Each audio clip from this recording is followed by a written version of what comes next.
Welcome back. This is Office Hours and the professor is in. This is the second and only second video in this series in which I will address various questions which are sent to me or which have been asked many times over the years. And recently someone sent me a very interesting question on WhatsApp.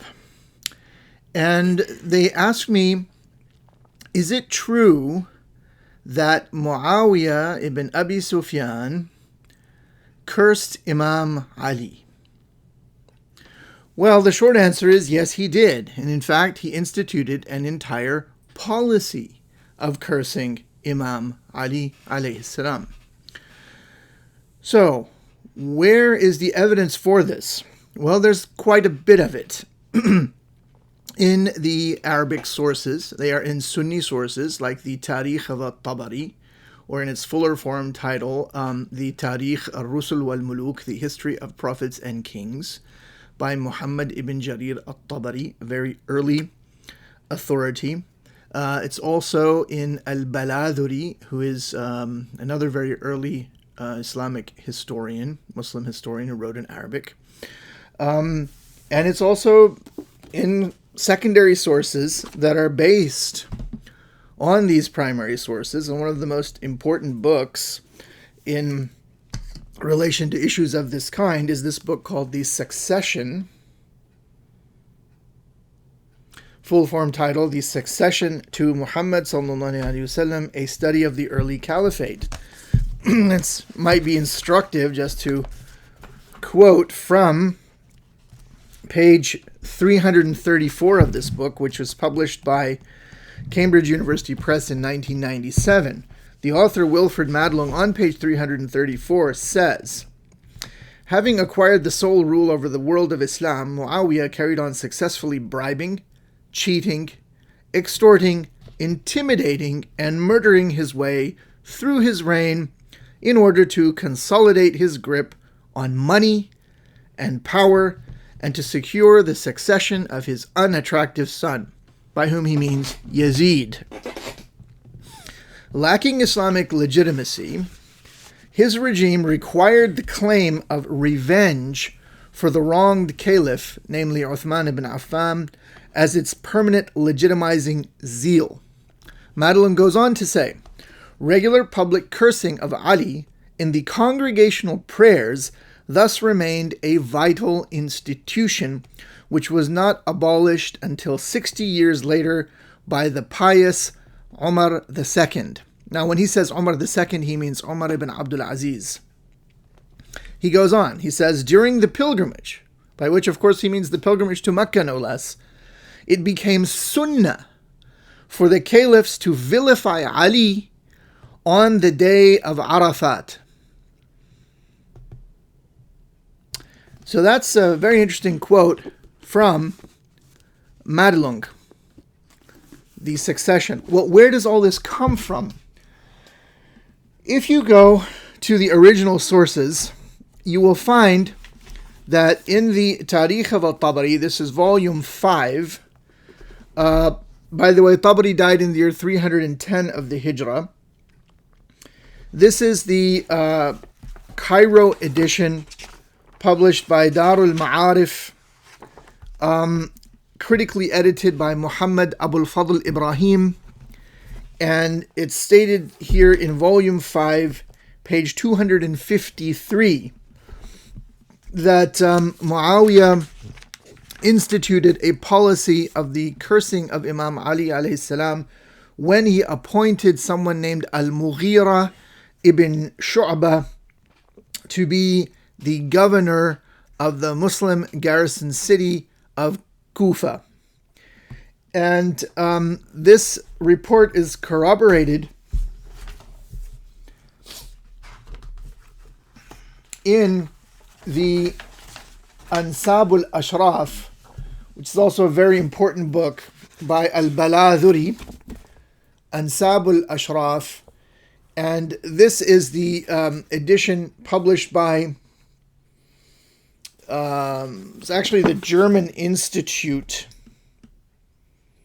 in Beirut This came out in 1979, and it was simultaneously published by Franz Steiner Verlag in Wiesbaden in Germany, critically edited by Ihsan Abbas. And so, in that German edition, that's Al-Qism al-Rabi' al-Juz al-Awwal. So it's part 4, volume 1.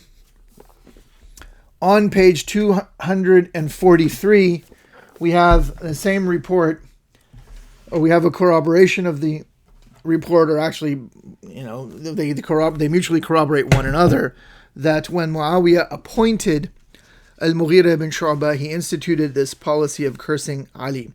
Now, I'm going to read a translation of the Arabic that's there in At-Tabari, the relevant portion.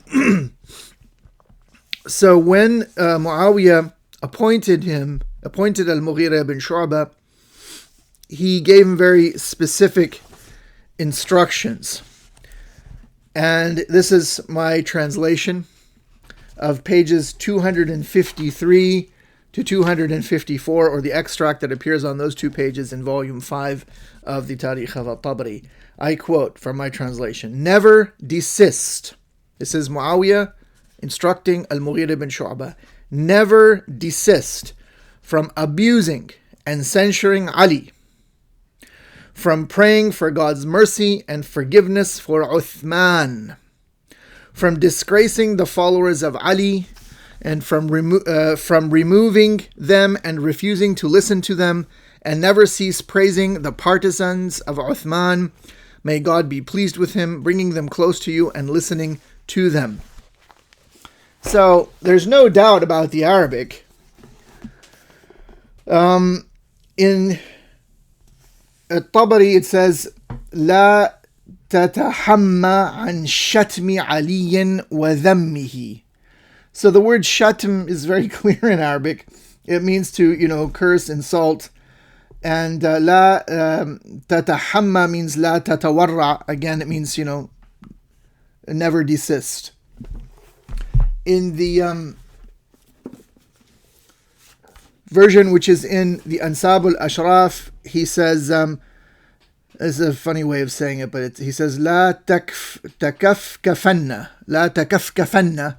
So there's a nun at-tawkid there for emphasis on shatmi aliyin wa dhammihi. Again, it just means never desist.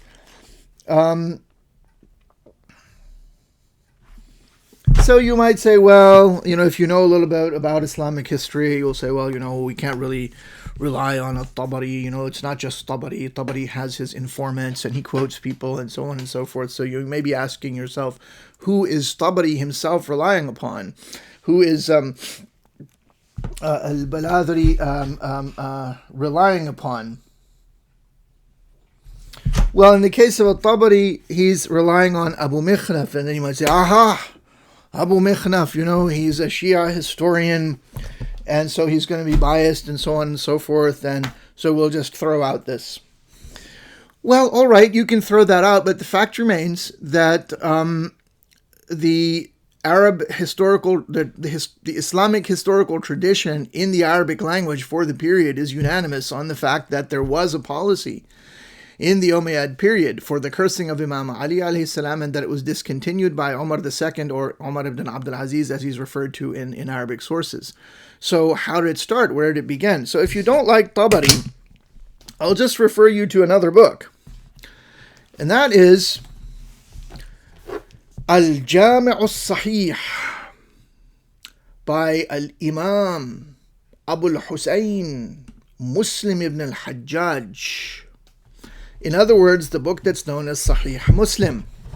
So I have a Sahih Muslim here, and this is actually published by Dar al-Afaq al-Jadida, Beirut, but this is a reprint of what looks like what probably was an edition that came out in the Ottoman period. So, and you can tell, it's in these early printed editions, you can see all this. You can see, I don't know, I can hold that to the camera. And it's very interesting because it's in the chapter of Muslim called Kitab Fada'il al-Sahaba. radiyallahu ta'ala anhum, which is the full title. It has the tardiyah there. And I think that's the 45th book or kitab. Yes, it's the 45th kitab. If I'm not mistaken, let me double check. I have another edition which has better numbering. Yeah, it's the 45th book of Muslim. And so there is a chapter called Bab min Fada'ili Ali ibn Abi Talib radiyallahu anhu. So I don't have an English translation for this, so just do it off the top of my head here. So this is a chapter, and this gives some of min Fada'il, some of the merits of Ali, son of Abu Talib, radiyallahu anhu. That's the full title. May Allah be pleased with him. That would be the translation. And in that bab, I think this is the 4th chapter in that kitab. So, what does it actually say?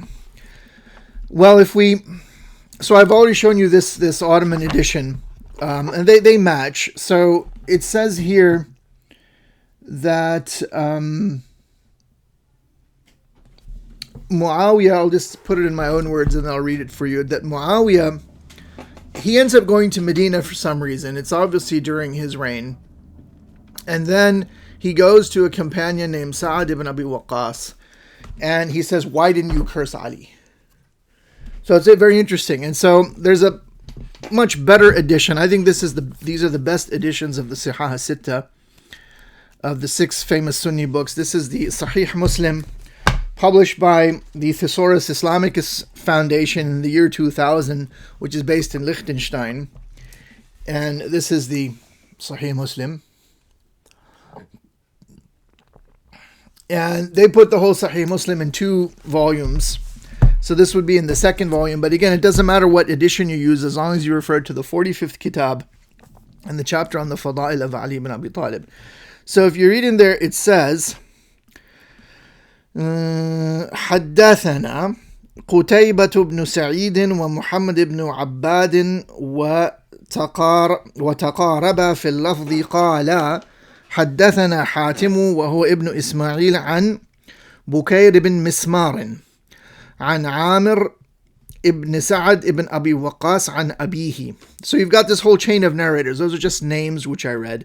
And the hadith goes back to Amir, who is the son of Sa'ad ibn Abi Waqqas, and then he hears this story from his father, and it goes on, it says that his father said, in other words, Sa'ad ibn Abi Waqqas said, Amara Muawiyah ibn Abi Sufyan Sa'dan, that Muawiyah ordered Sa'ad, فَقَالَ مَا مَنَعَكَ أَن تَسُبَّ أَبَا التُّرَابِ. So he ordered Sa'ad and then said, why didn't you curse Abu Turab, the father of dust? So this kunya, or patronymic, in other words, a form of in Arabic naming conventions of calling someone the father of something, whether he's the father, whether it's the name of his eldest biological son or some character trait. So here it's the father of dust. And this is the way in which the enemies of Imam Ali used to like to make fun of him and make fun of his name. Because in fact, on one occasion, the Prophet Muhammad actually addressed him as the father of dust. And the context is that he was looking for him, and he found Imam Ali on a kind of reed mat or something, lying amidst the sand and dust. And then when he sat up, he said to him, he called him by the appellation Abu Turab in a kind of, light-hearted mood, and because he was covered with dust. And so his enemies then took that as a way of disparaging him. So even here in this account, you have a palpable sense of disparagement on the part of Muawiyah in the use of that term or that appellation. So this is in the 2nd volume of that Thesaurus Islamic edition on page 1030. And in the case of the Dar al-Afaq al-Jadida, just to be absolutely thorough, it's in volume 7 to 8, bound in 1, on page 120. So all of this leads me to say that yes, indeed, Muawiyah did curse Imam Ali alayhi salam. Not only did he curse him, but he instituted a policy of the disparagement and cursing of Imam Ali, which went on for a very, very long time, for decades. And in fact, it rose to a sunnah of the pilgrimage to Mecca. Regarding that being a sunnah during the pilgrimage to Mecca, that reference is in the Ansab al-Ashraf of al-Baladhuri. So in short, the answer is yes. And there is really no doubt or dispute about this matter. It's only ignored, because you really can't deny it, but it's ignored by many Sunni Muslims, because they have this notion of the collective irreproachability or even infallibility of the companions, which is called Adalat al-Sahaba. And so they try and not so much as whitewash, because you really can't, but cover up and ignore these things that happen. I mean, if you actually look into Sunni theological literature, works of Ilm al-Kalam, they, for example, the works on theology by Taftazani, for example, or by Al-Iji, or An-Nasafi, the Aqaid of An-Nasafi, or what have you, they always say that you shouldn't discuss what took place among the Sahaba. Why? Well, they never say why. But if you do, and if you start discussing what happened between the Sahaba, then the Sunni narrative starts to unravel, and the Sunni edifice of doctrine begins to crumble.